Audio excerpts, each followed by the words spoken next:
El siguiente segmento tiene contenido o opinión.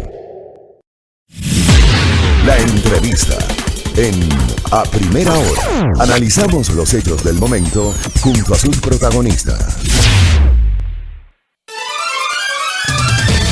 Muy bien, 7:08 en la mañana. Vamos a dialogar de inmediato, ya iniciando nuestra ronda de entrevistas correspondiente a la jornada de hoy, con el doctor Fernando Cornejo. Él es el vocero del Frente Nacional por la Salud.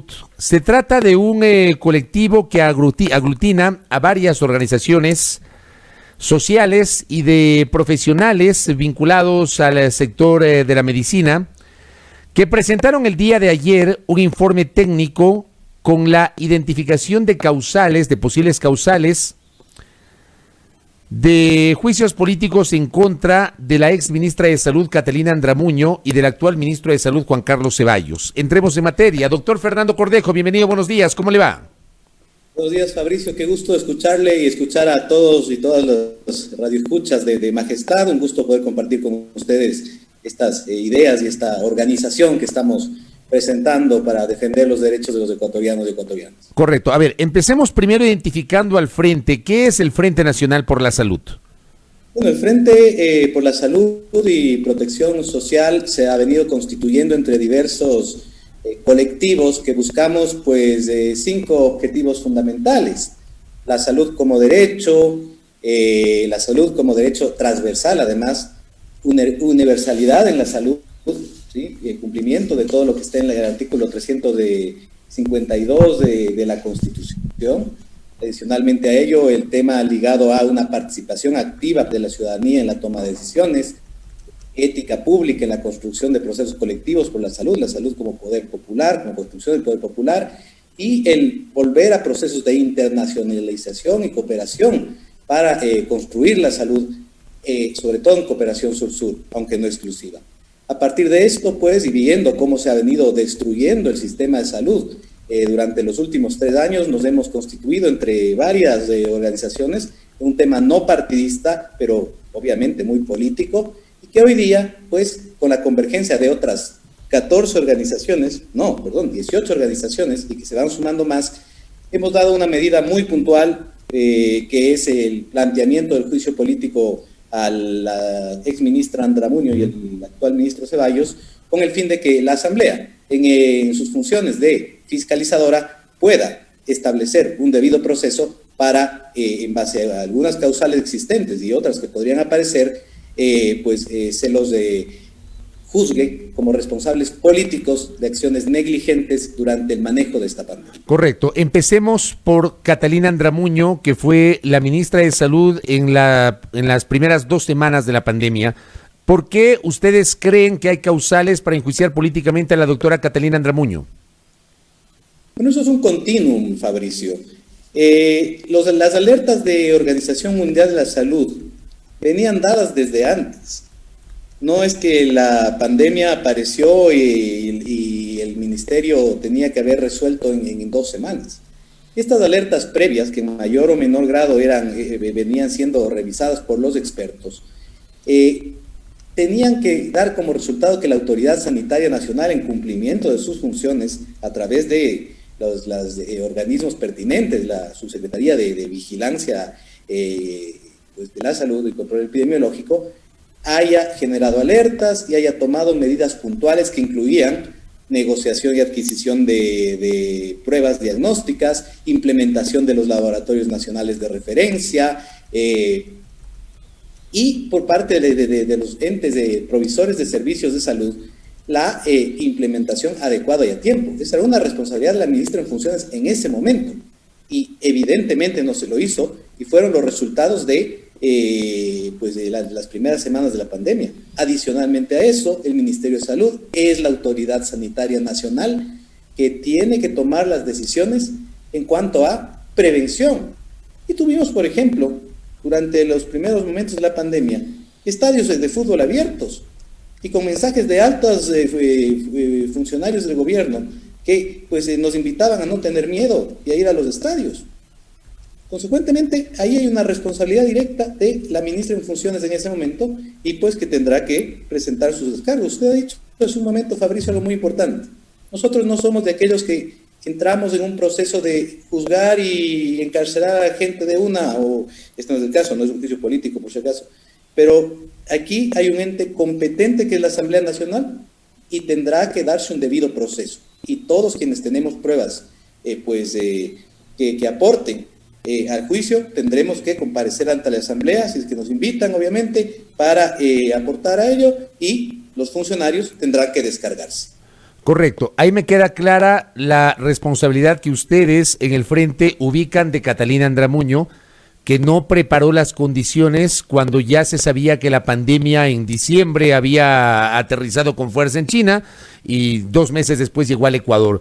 ¿Y qué pasa con Ceballos, con el actual ministro de Salud, Juan Carlos Ceballos, que cuando ya había comenzado la emergencia sanitaria asume el cargo, doctor Fernando Cornejo?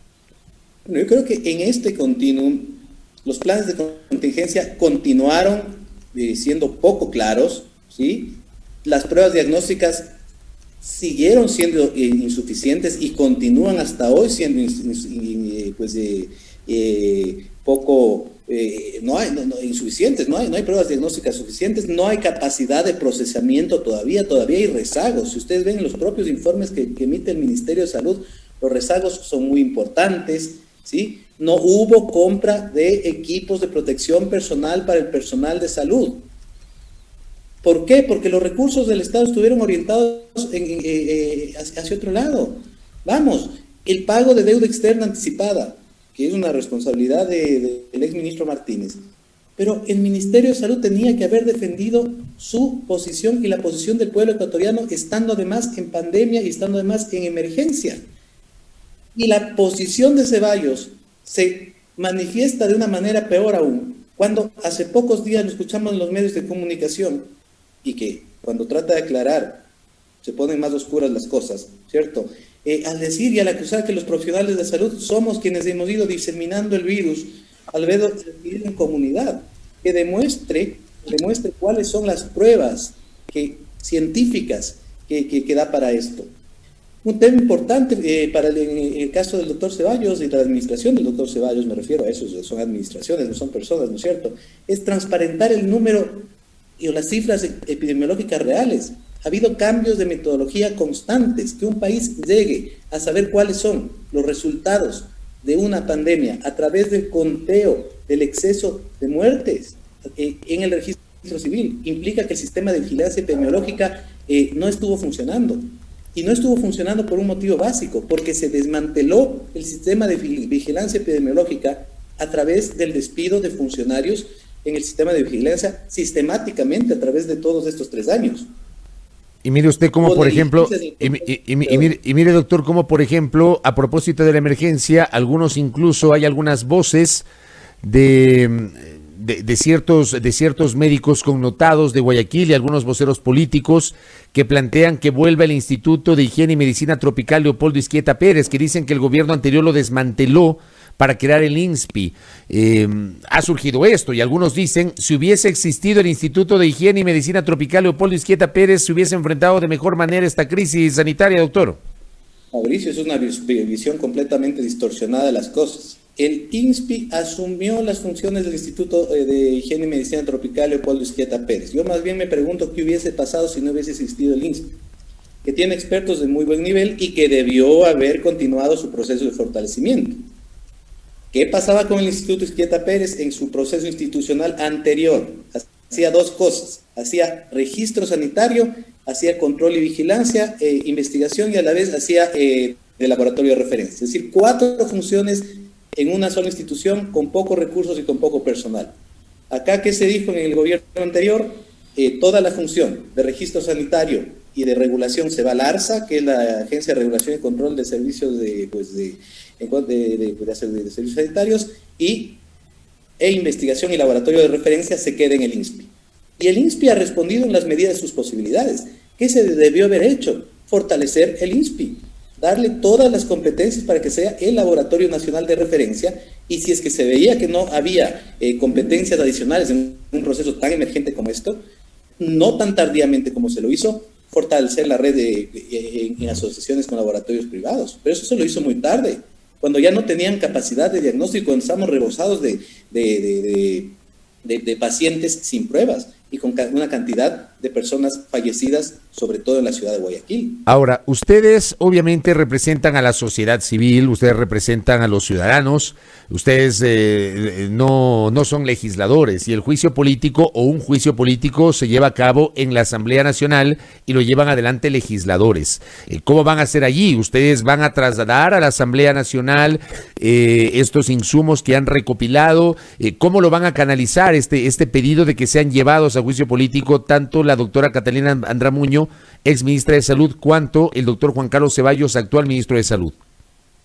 El día de ayer hemos sido recibidos por un grupo de asambleístas de diversas bancadas, y esto es importante mencionar, encabezados por el asambleísta Pavel Muñoz, a quien hemos presentado este informe técnico con los debidos respaldos, para que, siguiendo el debido proceso, como debe ser, sean los asambleístas quienes inician el proceso que se nos ha sido explicado claramente, con una recolección de firmas de apoyo por parte de asambleístas de las diversas bancadas para iniciar estos juicios políticos por diversas causales, y que después sigue el trámite dentro de la Asamblea. Nosotros, como organizaciones de la sociedad civil, eso es muy importante, Fabricio, yo creo que es un hecho político que hay que ser aquí muy claros. Somos representantes de un grupo de la sociedad civil.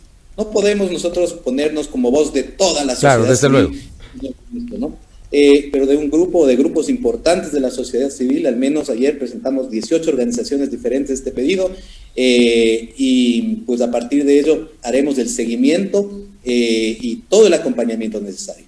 Yo creo que hay que respetar la institucionalidad, y a partir de ello pues nosotros podremos ejercer nuestro rol como ciudadanos, que es el de tener un ejercicio activo, político y técnico. El doctor Pavel Muñoz, ¿él podría ser el interpelante o quedó tal vez la idea de que otro legislador sea el interpelante, o que haya varios interpelantes? No sé si ya se habló de esto.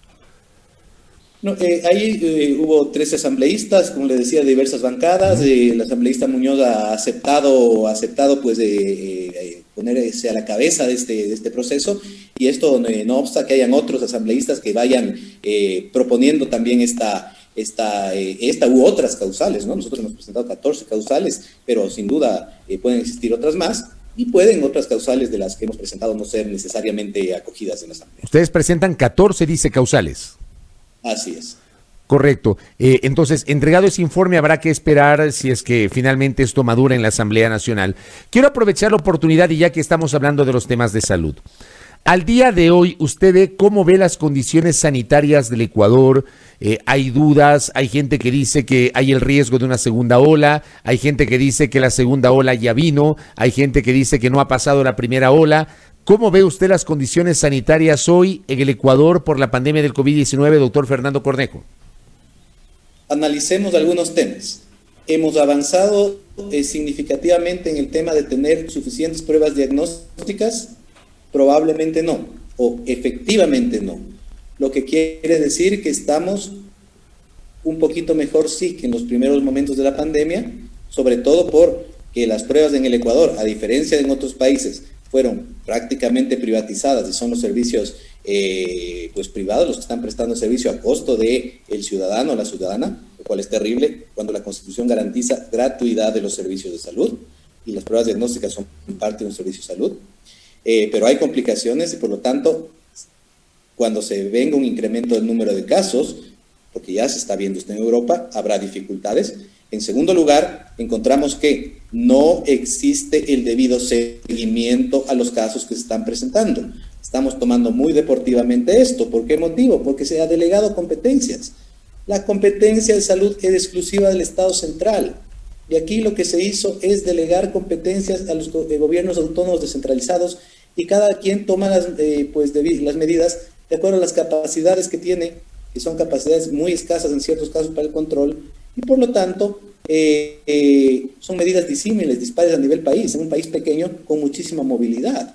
Consecuentemente, nos vamos a encontrar ante yo no sé si denominarle segunda ola o a un continuum de la primera ola, que desencadene complicaciones en un sistema de provisión de salud de servicios de salud que tampoco ha sido fortalecido. Sí, sí hemos tenido un poco más de camas de UCI, sí tenemos los centros de contingencia, pero fijémonos en una cosa. Si escuchamos las declaraciones de la alcaldesa Viteri, las del número de camas de UCI en Guayaquil, ya están llegando a un punto de saturación. Pero hay un tema que me llamó la atención y lo que lo comenté ayer de la declaración de la alcaldesa Viteri. La alcaldesa Viteri y el COE cantonal de Guayaquil dicen no hay segunda ola, no hay rebrote, pero reconocen que hay un aumento de contagios. Entonces, no entiendo bien, ¿hay o no rebrote en Guayaquil?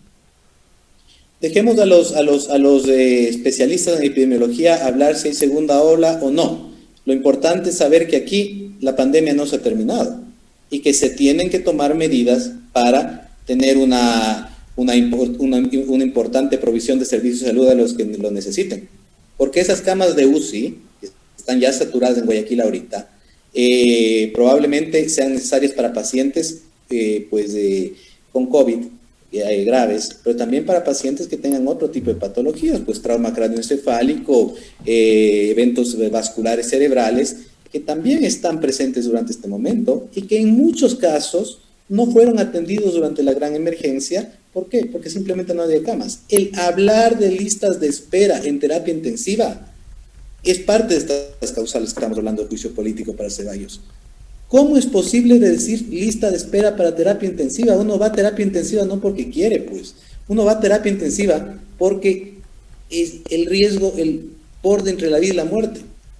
Entonces, fijémonos, el sistema de salud debió haberse preparado nuevamente. Y no pasó. ¿Por qué? Porque los fondos han sido priorizados, los recursos del Estado han sido priorizados para todo menos para salud. Correcto. Doctor Fernando Cornejo, gracias por esos minutos que nos ha concedido esta mañana. Que tenga usted un buen día. Un buen día y un saludo para todos los escuchas. Gracias. Fernando Cornejo, vocero del Frente Nacional por la Salud. 14 causales, nos dice el doctor Cornejo, forman parte de este informe que ha sido presentado ante varios legisladores ayer en la posibilidad de que desde la Asamblea Nacional se genere un pedido de juicio político en contra de la exministra de Salud Catalina Andramuño y del actual ministro de Salud Juan Carlos Ceballos por el manejo de la pandemia del COVID-19. Allí tienen ustedes para el análisis y el debate público. 7 de la mañana con 25 minutos en A Primera Hora.